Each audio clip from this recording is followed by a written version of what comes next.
स्वर्ग में जाने का असली अधिकारी कौन होता है, इंसान कौन सा पुण्य करते हैं तो स्वर्ग जाता है। इस कहानी को सुन लिया तो कभी नर्क देखना नहीं पड़ेगा।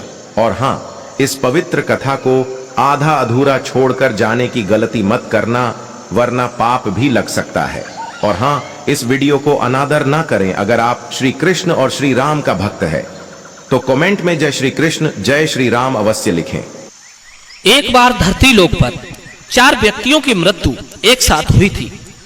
वे चारों अलग अलग प्रदेश के अलग अलग शहर के रहने वाले थे। संयोग से उन चारों का अंत समय आ गया। एक ही समय पर यम के दूत उन चारों को लेने के लिए आए। मरने वालों में एक तो किसी शहर का राजा था, एक बड़ा धनी व्यापारी था, तीसरा एक पूजा पाठ जप तप करने वाला पंडित था, और चौथा एक मजदूर था जो दिन भर मेहनत मजदूरी करके अपने परिवार का पालन पोषण करता था। चारों की आत्मा को यमदूत लेकर धर्म की सभा में पहुंचे।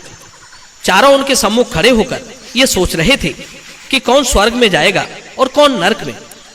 धर्मराज अभी गद्दी पर विराजमान नहीं हुए थे। उससे पहले ही वे चारों आपस में बातचीत करते हुए स्वयं को ही स्वर्ग का दावेदार ठहरा रहे थे। सबसे पहले राजा बोला कि देखो, मुझे तो धर्मराज पक्का ही स्वर्ग में भेजेंगे, क्योंकि मैं एक विश्वविख्यात राजा हूं। मैंने अपने शुभ कर्मों से धरती लोक पर अपना खूब नाम कमाया है। चारों तरफ लोग मेरे अच्छे कर्मों की चर्चा करते हैं। कभी कोई मेरे द्वार से खाली हाथ नहीं गया। जो आया मैंने उसे इतना दिया कि वो जीवन भर मेरा नाम नहीं भूल पाएगा। हर तरफ मेरे नाम का यशोगान हो रहा है। मेरे द्वारा लुटाए गए दान से लाखों लोगों को खाने को अन्न मिला है, रहने को आश्रय मिला है। इसलिए मेरे कर्मों को देखते हुए धर्मराज पक्का मुझे ही स्वर्ग में भेजेंगे। राजा की बात सुनकर वो धनवान व्यापारी कहने लगा, हे भाई, मैंने भी पृथ्वी पर रहकर खूब धन कमाया और उस धन से मैंने लाखों लोगों की सहायता की। मैंने अपनी कमाई का 11वां हिस्सा सदैव दीन दुखियों की सहायता में लगाया है।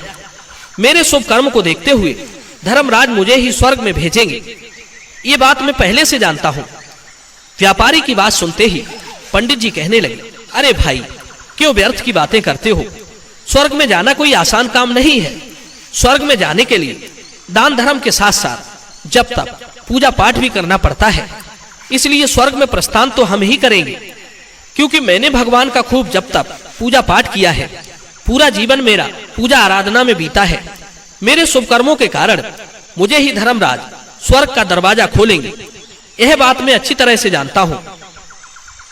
जब इस प्रकार तीनों ने अपनी अपनी बात कह दी, अपने अपने लिए स्वर्ग का दावेदार ठहरा दिया, अब सब उस चौथे व्यक्ति मजदूर की ओर देख रहे थे कि देखें ये क्या कहता है। क्या इसने भी कोई अच्छा काम किया है या नहीं, या फिर इसका पूरा जीवन मजदूरी करते हुए दूसरे के अधीन रहकर ही बीता है। मजदूर उन सबकी बातों को चुपचाप नीचे को नजरें झुकाए खड़ा खड़ा सुनता रहा, और वे तीनों बड़े गर्व के साथ अपनी अपनी प्रशंसा करते जा रहे थे। तभी धर्मराज अपने साथी चित्रगुप्त के साथ दरबार में हाजिर होते हैं।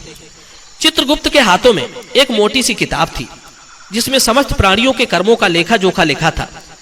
धर्मराज अपने सिंहासन पर विराजमान होते हैं। उसके बाद चित्रगुप्त ने राजा को अपने पास बुलाया और उससे पूछने लगे कि तुम बताओ, तुम तो धरती पर बड़े ही प्रख्यात राजा थे। तुमने अपने जीवन में कौन कौन से शुभ कर्म किए हैं, कितने लोगों को दुख दिया है, कितने लोगों का भला किया है। मैं अपनी पुस्तक में देखकर यह फैसला करूंगा कि आप स्वर्ग में जाने के अधिकारी हैं या नहीं हैं। तब बड़े गर्व के साथ राजा अपने कर्मों को बताता है, हे भगवान, मैं एक बहुत बड़े राज्य का स्वामी था। मेरा राज्य बड़ा ही समृद्ध और खुशहाल था। मेरे राज्य में दीनहीन बहुत ही कम थे।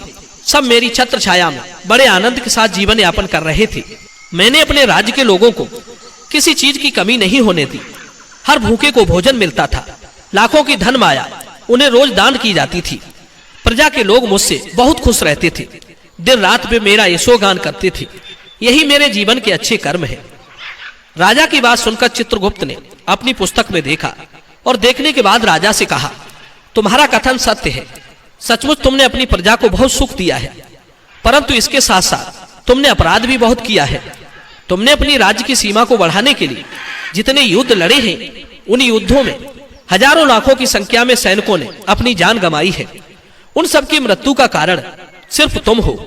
उनके परिवारों को, उनके बच्चों को अनाथ करने वाली, उनकी स्त्रियों को विधवा बनाने वाली सिर्फ तुम हो। तुमने लोभ बस हजारों परिवारों को घोर दुख दिया है। युद्ध लड़कर राज्य बढ़ाने से अच्छा था कि तुम अपने पड़ोसी देशों से मित्रता करके उनके साथ व्यापार करती। आपका राज्य तब भी समृद्ध और संपन्न होता। तुमने अपनी प्रजा को सैनिकों के रक्त से सींचकर सुखी बनाया है, इसलिए तुम स्वर्ग के अधिकारी नहीं रहे। राजा चुपचाप पीछे को हट गया। इसके बाद उस व्यापारी से पूछा, आपने धरती पर कौन कौन से अच्छे कर्म किए हैं? तब व्यापारी कहता है, हे भगवान, मैंने धरती पर जितना धन कमाया उसका 11वां भाग अच्छे कामों में लगाया है। लाखों लोगों को भोजन खिलाया है, कई आश्रमों को दान दिया है, कई बेघर लोगों को अपने धन से घर बनवाया है, कई शहरों में मंदिरों का निर्माण कराया है, जगह जगह मुसाफिरों को ठहरने के लिए धर्मशालाएं बनवाई हैं, पानी के प्याऊ लगवाए हैं, प्रत्येक तीर्थों में भंडारे करवाए हैं। यही मेरे अच्छे कर्म हैं। व्यापारी की बात सुनने के बाद चित्रगुप्त ने अपनी पुस्तक खोली, जिसमें उसके जीवन के सारे अच्छे बुरे कर्म लिखे थे।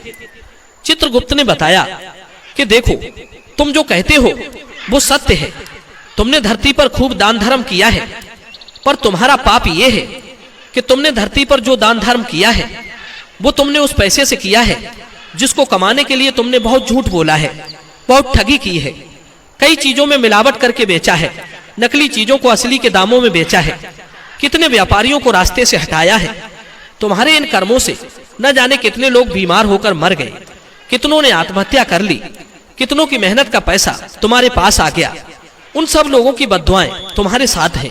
तुमने जो कुछ भी अच्छा काम किया है वो बुरे कर्म करके ही किया है, इसलिए तुम्हारे पास तुम्हारा कोई शुभ कर्म नहीं है। तुम स्वर्ग में जाने के अधिकारी नहीं हो।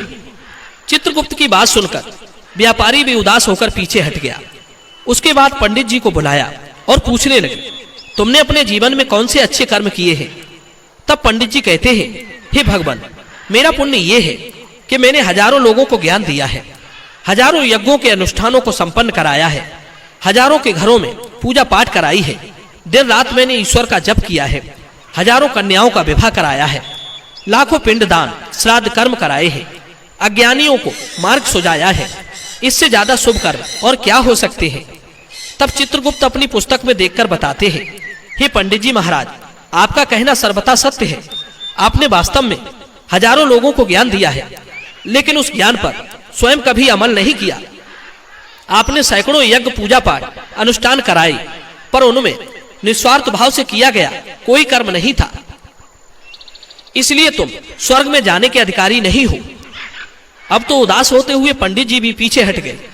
अब बचा केवल मजदूर। मजदूर ये देखकर बड़ा हैरान था कि अब तक वो जिनको इतना महान समझ रहा था वे कोई भी स्वर्ग में जाने के अधिकारी नहीं रहे, तो मैं कैसे स्वर्ग में जा सकूंगा? मुझे तो स्वर्ग की कल्पना भी नहीं करनी चाहिए, क्योंकि मैं तो कभी पूजा पाठ जप तप यज्ञ दान करने के लायक ही नहीं था। तो शुभ कर्म कहां से करता?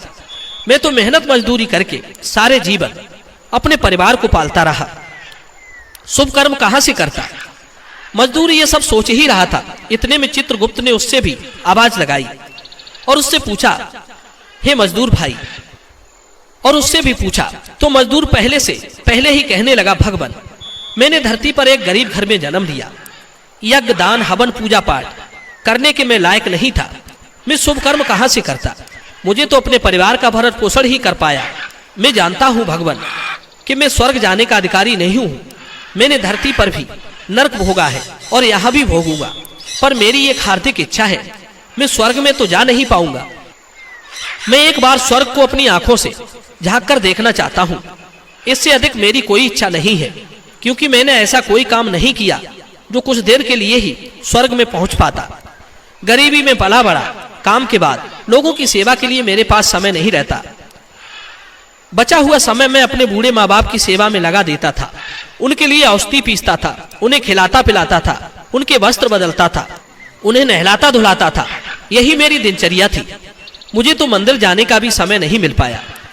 मजदूर की बात सुनकर चित्रगुप्त ने अपनी पुस्तक में देखकर पूछा, हे मानव, तुम ध्यान करके सोचकर बताओ, तुमने कभी तो कोई शुभ कर्म किया होगा। तब मजदूर अपने पूरे जीवन काल के घटनाक्रम को याद करता है। तब उसे याद आया कि एक बार उसे बहुत तेज भूख लगी थी। वो रोटी खाने के लिए बैठा ही था कि इतने में वहां एक बहुत ही कमजोर कुत्ता टहलता हुआ आ गया, जो ठीक से चल भी नहीं पाता था। वो आकर मेरे सामने बैठ गया और मेरी रोटी को गौर से देखने लगा। मैं समझ गया कि वो कुत्ता भूखा है। मेरे अंदर से आवाज आई कि एक भूखे बेजुबान जानवर को छोड़कर तू कैसे अकेला खा सकता है। वो भी मेरे पास आकर के बैठ गया। मैंने वो रोटी स्वयं ना खाकर उस कुत्ते को खिला दी। उस दिन मैंने पूरे दिन भूखे पेट रहकर ही काम किया था। मजदूर की बात सुनकर चित्रगुप्त मुस्कुराए और उसका हाथ पकड़ करके बड़े सम्मान के साथ उसे स्वर्ग में लेकर गए और बोले, वास्तव में आप ही स्वर्ग में रहने के अधिकारी हो। आपका वो त्याग और उस मूक पशु पर दया दिखाना ही सबसे बड़ा शुभ कर्म है। मनुष्य जो भी काम निस्वार्थ भाव से करता है, वास्तविक उसका ही उसे सबसे बड़ा पुण्य मिलता है। निस्वार्थ भाव से किया गया जन कल्याण के लिए काम आपके सैकड़ों पापों को नष्ट कर देता है। लोभ, लालच, मोह और स्वार्थ के वशीभूत होकर किया गया शुभ कर्म भी फलदायी नहीं होता। इसीलिए ध्यान रहे, जीवन में अच्छे कर्म अच्छी भावना के साथ करना चाहिए। ऐसा नहीं होना चाहिए कि आपने किसी से धन छीनकर या चुराकर कमा लिया और बाद में उसी धन को शुभ कर्मों में लगा दिया। वो धन आपको कभी नरक में जाने से नहीं बचा सकता। दोस्तों, मैं उम्मीद करता हूं ये कहानी जरूर पसंद आई होगी। तो चलिए वीडियो को लाइक कीजिए और चैनल को सब्सक्राइब कीजिए। मिलते हैं आपसे अगली वीडियो में एक और चर्चा के साथ। आप सभी का बहुत बहुत धन्यवाद। जय श्री कृष्ण।